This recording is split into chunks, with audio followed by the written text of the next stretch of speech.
Policy? काय timing आहे यार. काय झालं विक्रांत? ती का आली याचं आश्चर्य वाटतंय तुला? अरे तुझी मदत करायला नको का? ताई तुला जर असं वाटत असेल की मी इथे विक्रांतची बाजू घेऊन बोलायला आलीये तर तुला वाटतंय तेच बरोबर आहे.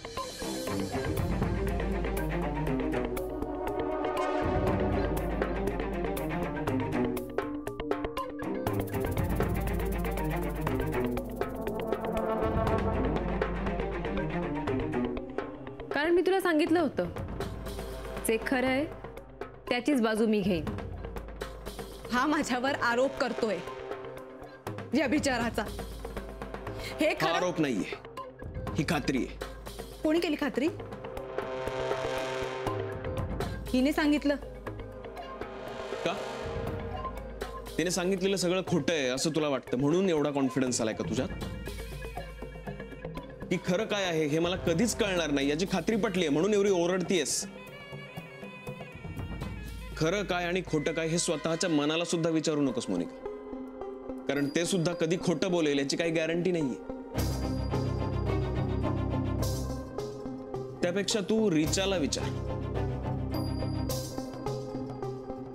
आणि हे तिने मला सांगितलेलं नाहीये, तर तू तिला सांगताना चुकून माझ्या कानावर पडली डोहाळ जेवणाच्या आदल्या रात्री.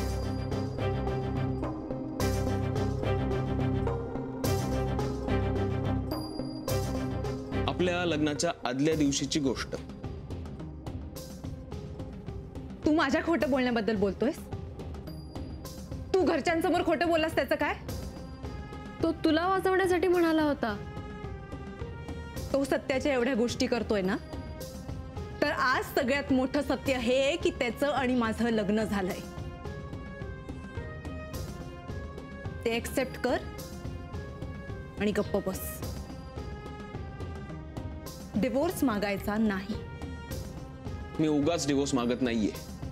तू मला फसवलंयस. लग्नाच्या आधी तू प्रेग्नंट होती हे तुला माहित होतं, तरीही जे झालं ते चुकून झालं असं समजून तुला इनोसेंट समजलो मी.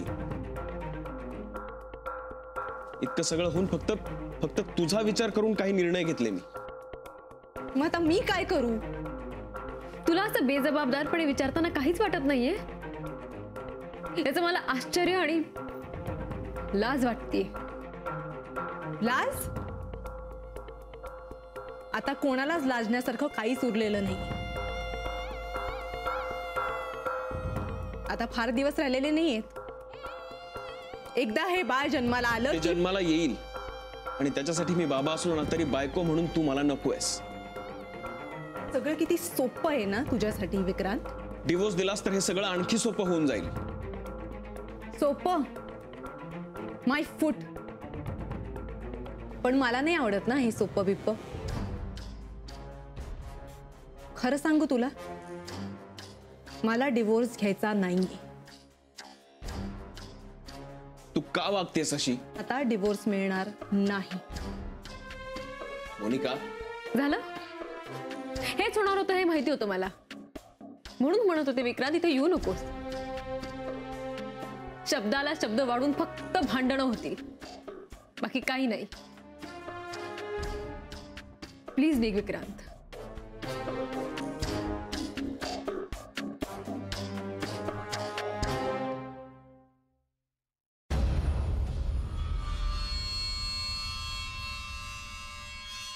आता मी जातोय, पण एक गोष्ट लक्षात ठेव, या वेळचा विक्रांत गेल्या वेळच्या विक्रांत सारखा नसेल.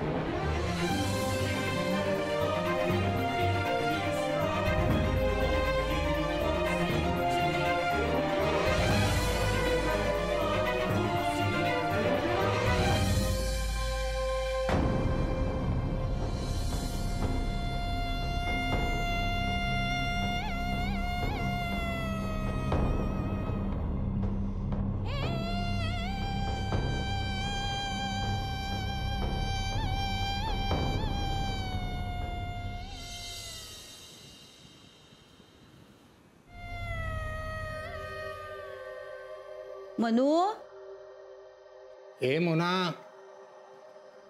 दार उघडं टाकून गेल्यात कुठे या दोघी? हो ना. मोनिका. ए मोनिका. आलात तुम्ही? अरे तुम्ही आहात कुठे दोघी? का काय झालं? मोना कुठे आहे? बरी आहे ना ती? हो ती जरा पडली आहे आतमध्ये.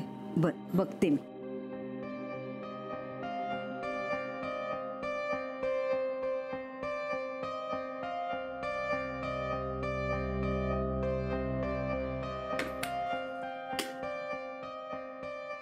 घ्या.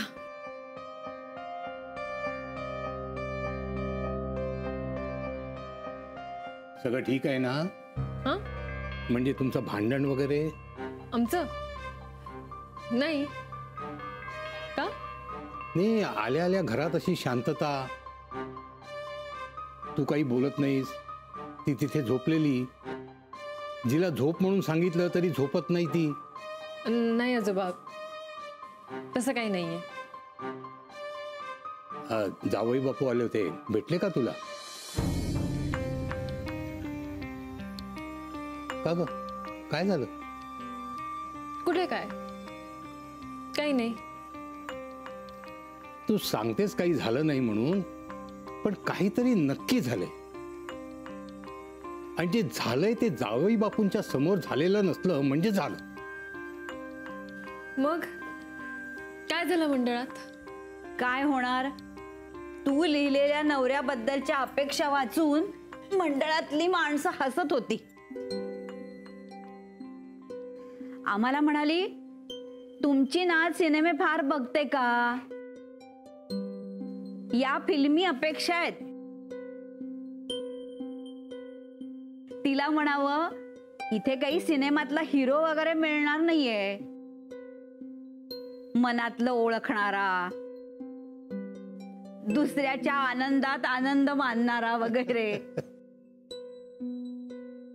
अगं, या अपेक्षा कशा असू शकतात? पण यात माझं काय चुकलं? मला कळत नाहीये. त्यांनी अपेक्षा विचारल्या, मी ते सांगितल्या. म्हणू, हे काय वेड्यासारखं? वेड्यासारखं काय आजी? नाहीतर काय. अगं, शेवटी त्यांच्याकडच्या त्या पाटील काकूंच्या मुलींनी भरलेल्या फॉर्मची झेरॉक्स घेऊन आलीये मी. अगं, नवऱ्याचं शिक्षण, नोकरी, पगार, त्याची उंची, रंग, कुटुंब, त्यातली माणसं, एकत्र कुटुंबात राहायचंय का वेगळ्या, अशा अपेक्षा ढोबळपणाने लिही जरा. मी आणलाय नवीन फॉर्म, तो भरून दे परत. घे, हा घे. घे.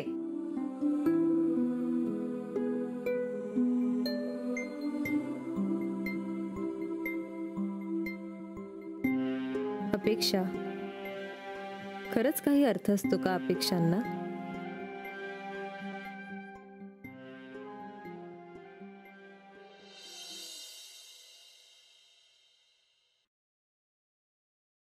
कुठेस तू? हा, किती वेळ वाट बघायची रे? आज सुद्धा तुला उशीर होणार आहे का? अरे काय रे, आता आलायस ना जरा वेळेवर, तर आमच्याशी निवांत गप्पा मारत बस. पुन्हा हा कधी लवकर येणार आणि कधी आपल्याशी बोलणार, नाही का? हो ना, त्या दिवशी पण आपण सगळे गप्पा मारत होतो, तर हा गप्पच. असा कसा रे तू विक्रांत? अरे तू पोटात होतास ना, तेव्हा तुझे बाबा किती बोलायचे, आपण आपल्या बाळाला अमुक करायचं, आपण आपल्या बाळाला तमुक करायचं. तुम्हाला सांगते, मोहननी तर अथर्व जन्माला येण्याच्या आधीच त्याला चंद्रावर पाठवण्याची तयारी सुरू केली होती. हो ना. आणि हेही काय म्हणायचे माहितीये का, की आपण आपल्या बाळाच्या भविष्याबद्दल विचार करतोय तेव्हा आपल्याला कळतंय की शिक्षणाची केवढी वेगवेगळी क्षेत्र आहेत. माझ्या वेळी मला माहिती असतं ना, तर मी आज कुठल्या कुठे असतो.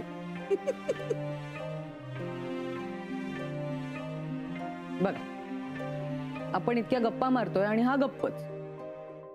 असं काय हो वहिनी? काय रे विक्रांत?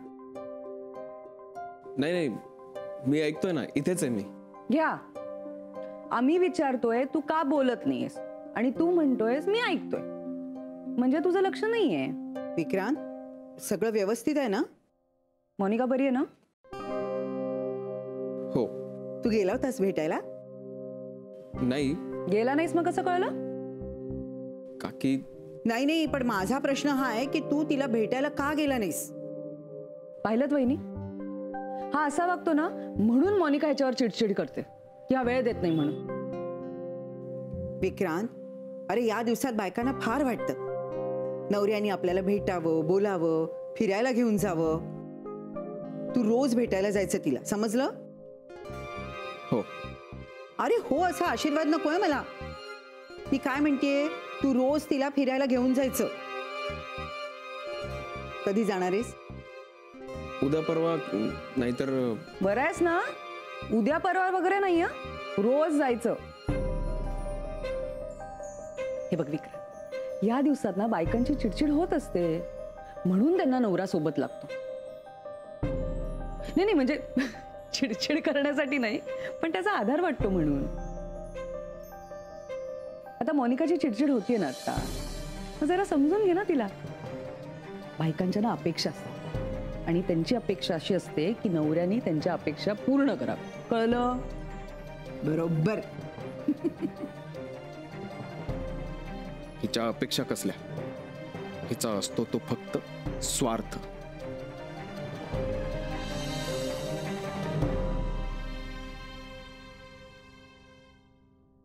सारिका, जर आपल्याकडे रूमच अवेलेबल नाहीये तर कसं मॅनेज करणार? नाही, तू त्यांना पिंगळे नर्सिंग होम मध्ये रेफर कर. मी बोलतो डॉक्टर पिंगळेंची. मग आता काय अपेक्षा आहे त्यांची? एक काम कर, तू त्यांच्याशी बोलून घे, नंतर मला सांग. Bad day. तर इथून पुढे सगळे डेज बॅडच असणार आहे, तसंच दिसतं. आता कळलं मी काल का म्हणत होते की ताईशी बोलण्यात काही अर्थ नाहीये म्हणून. आता काही बोलू नकोस. खरंच तिच्याशी बोलण्यात काहीच अर्थ नाही, कारण ती नेहमी तिच्या मनाप्रमाणेच वागते. खरंय. आणि ताईकडनं तू फार अपेक्षा ठेवू नकोस. अपेक्षा?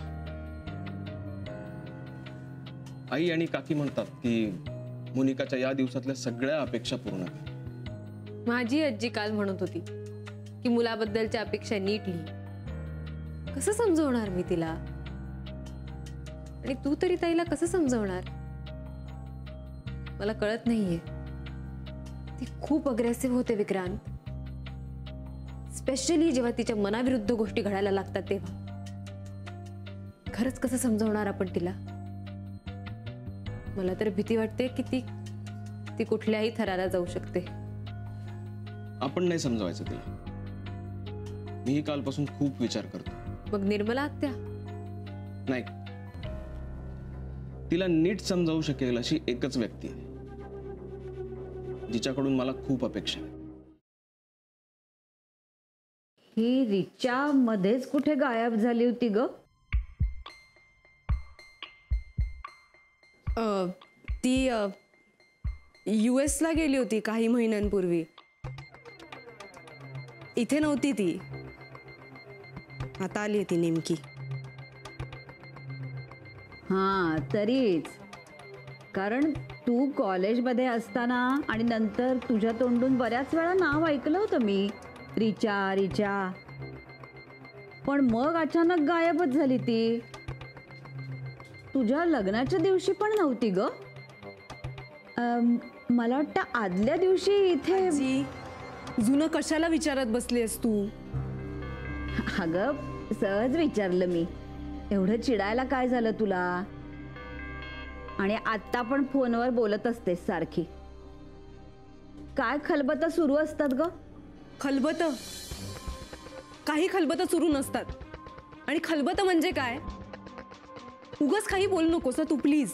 अगं हो हो, एवढं चिडण्यासारखं काही बोलले नाहीये मी. अचानक ती आली काय? आणि जी, अचानक म्हणजे काय? ती अचानक वगैरे आलेली नाहीये. तिचं येणं आधीच ठरलेलं होतं, कळलं? पण मग तुला कसं आधी कळवलं नाही तिने? आजी, सरप्राईज नावाची एक गोष्ट असते. तिला मला सरप्राईज द्यायचं होतं म्हणून ती आली. आणि आता प्लीज तू अजून प्रश्न विचारू नकोस. अगं माझ्या आपलं उगीच मनात आलं. पण म्हणजे तुमचा काहीच कॉन्टॅक्ट नव्हता का? नव्हता आमचा कॉन्टॅक्ट. रादर मी मुद्दाम ठेवला नव्हता. मुद्दाम म्हणजे? मुद्दाम म्हणजे अगं जी दळवी घरात मी लग्न करून गेले ना, तेव्हापासून त्या घरात मी इतकी रमले की माझा कुठल्याच फ्रेंडशी कॉन्टॅक्ट राहिला नाही. कधी कधी मला वाटतं एकटं, पण काय करणार. असंच होतं अगं. लग्नानंतर सगळं बदलतं ग, खरंच बदलतं. पण मोनू, तुला इतकी चांगली माणसं मिळाली आहेत ना, ह्याचा मला अगदी आनंद होतो. अगं मैत्रिणी महत्वाच्या नाहीत, कुटुंब महत्वाचं असतं. काय ग, ही रिचा खूप बडबडी होती नाही? आता बदलली का?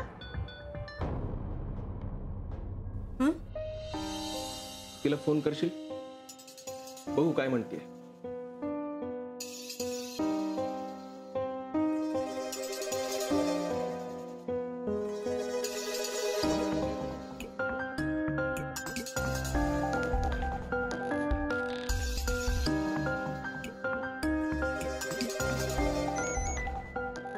हॅलो, हाय, मी तुझा नंबर आहे माझ्याकडे. हो. कशी आहेस? मस्त, बोल ना. नाही नाही, खरं तर एक काम होतं. ओके, बोल. मला भेटशील? हो, पण काय झालं? Anything serious? हो, म्हणूनच भेटून बोललो असतो. ऑफकोर्स. मग तू सांग, आत्ता येऊ का तुला भेटायला? नाही नाही, मी सांगते तुला कधी आणि कुठे भेटायचं ते. No issues, I will be waiting. Okay. आणि ऐक ना, प्लीज, मी तुला फोन केला होता हे ताईला नको सांगू. का ग, सरप्राईज द्यायचंय का तुला? हो, म्हणजे मी कळवते तुला. Okay okay, okay, bye. Bye.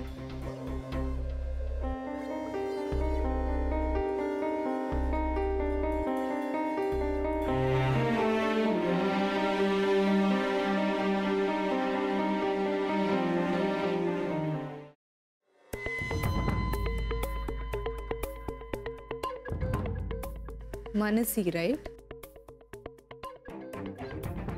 हो.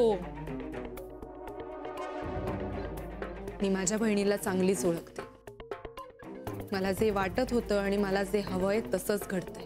एक्झॅक्टली काय चाललंय तुझ्या मनात? ते सोड. पण मानसी आणि विक्रांतच्या मनात काय चाललंय आपण ते बघूया. पण ही मानसी मला आता काय सांगणार असेल?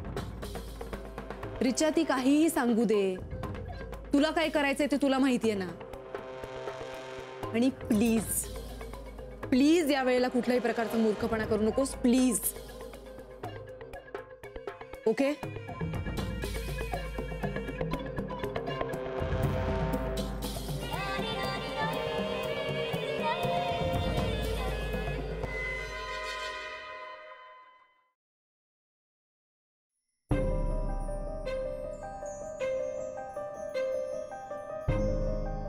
ती शेवटी ताईची मैत्रीण आहे.